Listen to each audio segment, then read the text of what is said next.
Hello everyone. So my name's Deborah. Sorry, I thought I was going third, so in my mind I wasn't prepared yet. But my name is Deborah, and I'm the founder of the Women's Association, but I'm also a director of 56 Black Men.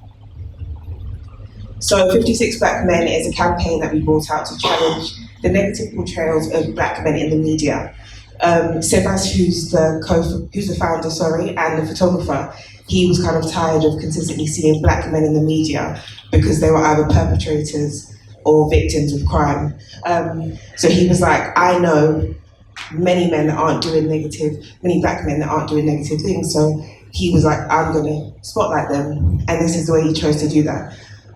So this was the artistic direction, and in his mind, he wanted to show Black men in the way that they were normally seen in the media, but spotlight the fact that you can see a Black man in a hoodie and he could just be a founder or an engineer. He's not necessarily going to rob you or do something negative, which is what a lot of people think. So ultimately, through this, we're working on how to change the aspirations or improve aspirations for young Black boys. Because what I always say to people is that every time we see a white man in the newspaper, it says paedophile hits again and he's done something to someone's child, for example. Every time you see a white man, that's probably what you're going to assume. And that's what's been happening with a lot of Black men. They've been judged based on how they've been seen in the media and not on themselves and their character. So this is a collage of all of the 56 Black men. We've got Uber drivers, we've got physiotherapists, we've got doctors, teachers, nannies, an MP as well. So it was just really interesting way to kind of put the message across. And now we're working on doing events to spotlight more Black men, encouraging them to share their stories, but also encouraging people to listen to them as well. And we're also working on getting young Black boys into corporates. Now, with the Women's Association, I set this up last year. I set it up off the back of a dissertation that I carried out. And basically, in my first degree in 2014, I wanted to do my dissertation on leadership. But as some of you will know, my tutor said that's way too broad, so what are you going to specify on? And in his office that day, I literally just Googled leadership, and the first article that came up was about women in management. So I came up with the title, Women in Management and How Far They've Come Since 10 Years Before. Then he was like, I'm not really interested in the topic. I'll never forget the conversation. He said, I'm not interested in the topic and I'm going to be marking your paper. So I was like, okay, that's a hint to change my topic. So he's always banging on about the evolution of the internet. So I was like, okay, I'm going to do it on the evolution of the internet and see where that gets me. The first assignment was like a 500-word kind of summary of what you want to do. I got 35, obviously you need 40 to pass. So he was like, you need to change your topic. So it was kind of a blessing in disguise, because I went back to women in management. But then I found out that there was nothing that I could use to back up what I assumed. The one article that I found said that women in leadership positions in 2014 was less than 10 years before. And obviously I was looking for the opposite. So I was thinking, what am I gonna do with this dissertation now?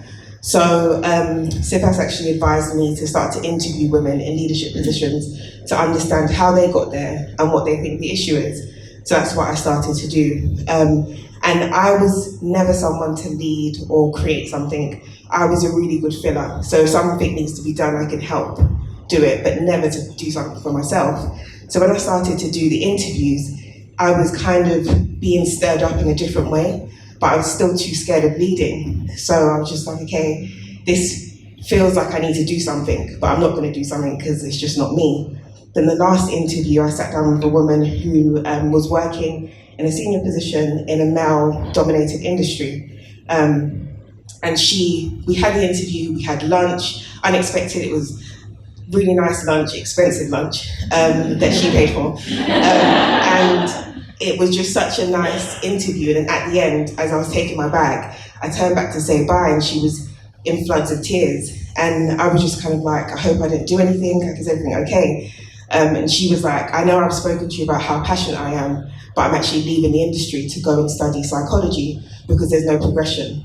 And she was working in one of the largest organizations in her industry, and she said, if there's no progression here, what's the hope that there's going to be progression in a smaller company?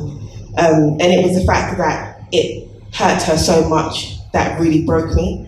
And I was like, I want to do something to empower her, but also educate people like myself that had no idea that this was even an issue. So I started off by doing events. Did the first event October 2014, and that was supposed to be it. There was no kind of backup plan. But then it kind of kept driving me. So I started to do more events with university students and graduates. Then I was like, I need to take this to the younger generation. So I started to do events in secondary schools and colleges. And then in 2000, sorry, I'm just looking at my notes. So yeah, the Women's Association, in summary, it focuses on creating forums that challenge the historically imposed idea that has dictated what women can be for decades. In 2014, the boardrooms looked like this. And because of this, so many people in government and in corporates were pressuring companies to make a change. They were saying that this isn't good enough, and so we need to see more diversity. So fast forward to about 2017, 18, it started to look like this. But the issue then was that even though it looked more diverse, in actual fact, the women didn't actually have as much impact as they should have. And so I would go to companies and I would tell them, this is what we want to do with you, and they're just like, we have 30%, or we've got 20-something%, we've signed up to this, and they were boasting about statistics. But when I speak to their women, they're saying something completely different. And I've spoken to so many women in leadership positions who say, I don't show my emotion at all at work because I don't want to be seen as too emotional. Or I've spoken to black women who say they're in leadership positions, but they don't use their hands when they talk because they don't want to come across aggressive. But these people partake in the statistics that companies use to boast about their diversity and inclusion. So obviously there was an issue, and this led on to why I created the Women's Association.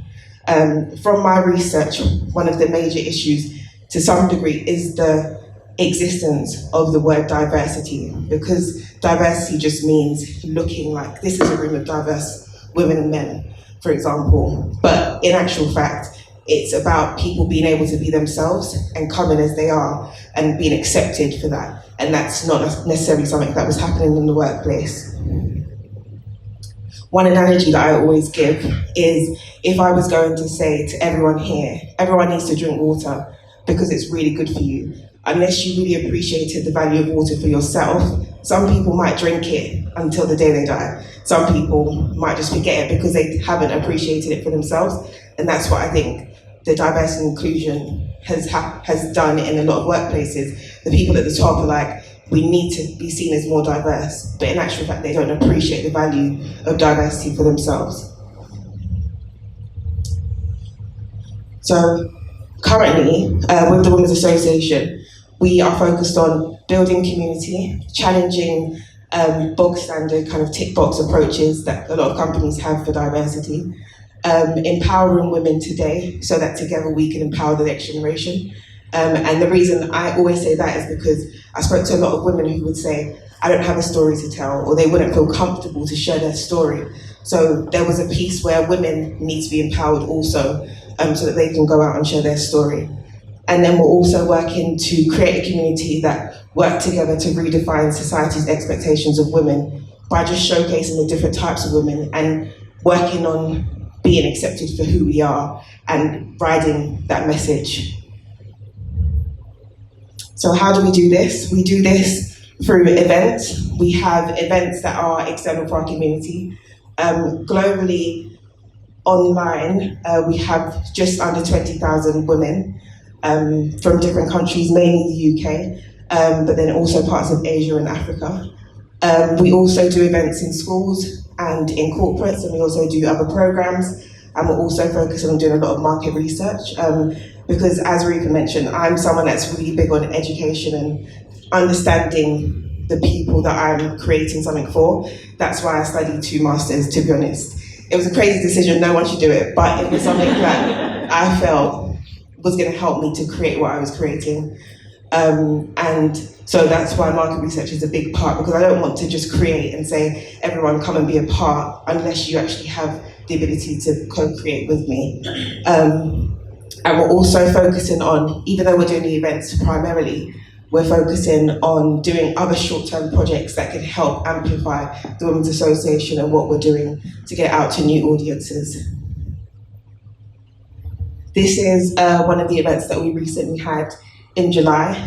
So the external community events are career-focused, but they're driven by human emotion. And what that means is we play a big emphasis on emotional intelligence. So all of our themes are based on emotional intelligence. So this one was on resilience, the next one was going to be on courage, and I thought this was really important because oftentimes it's something that's underrated but so important in education and career. And these are just a few of the images. Yes, these are a few of the images from our event. So in summary, what are we fighting against? We're fighting against the historically imposed idea that holds women to an idea that was created at a time when the value of a woman was solely based in her domestic abilities. And who are we fighting for? These are just some examples of the various women that we're fighting for. So there's the woman or girl who feels like she can't work in a male-dominated industry. For the young girl with big dreams, for the young girl with big dreams. Okay, thank you. For the young girl with big dreams that defies the current idea of what is expected of women, so she is told to be more realistic. For the woman or girl who feels like she can't work in a male-dominated industry. For the woman who struggles to assert herself in a room full of men. For the woman who doesn't feel comfortable to express herself because of fear of seeming too emotional.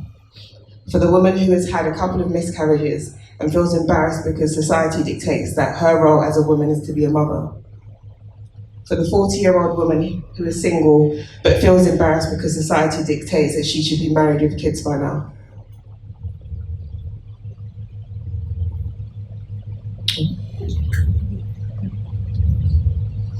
Okay, and I've just got an analogy to give, because understanding that this event is about self-care, I wanted to give an analogy, and everyone doesn't have to answer when I ask these questions, just something for you to think about.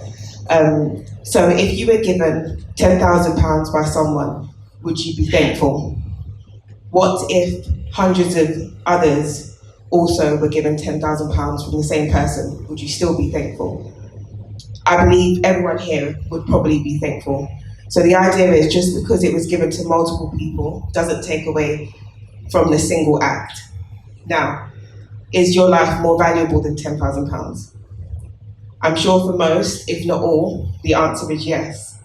So the concept is, just because you're used to waking up every morning in a world with billions of people doesn't take away from the importance of the gift of your life. If you would be thankful for receiving £10,000 but appreciate that your life is worth more than £10,000, then why for many does it take the death of someone or a reminder like this to consistently be thankful for it?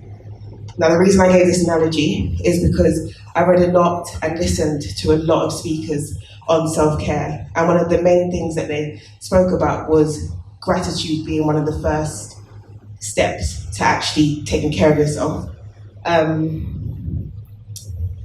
The reason I believe that this is true is because whatever you feed your mind with is what informs your actions. And so where that's the case, if you consistently feed your mind with gratitude for the things that are consistent in your life, like life or friends and family, then you'll be in a better position to look after yourself. So that's the end for me. So thank you, Teresa.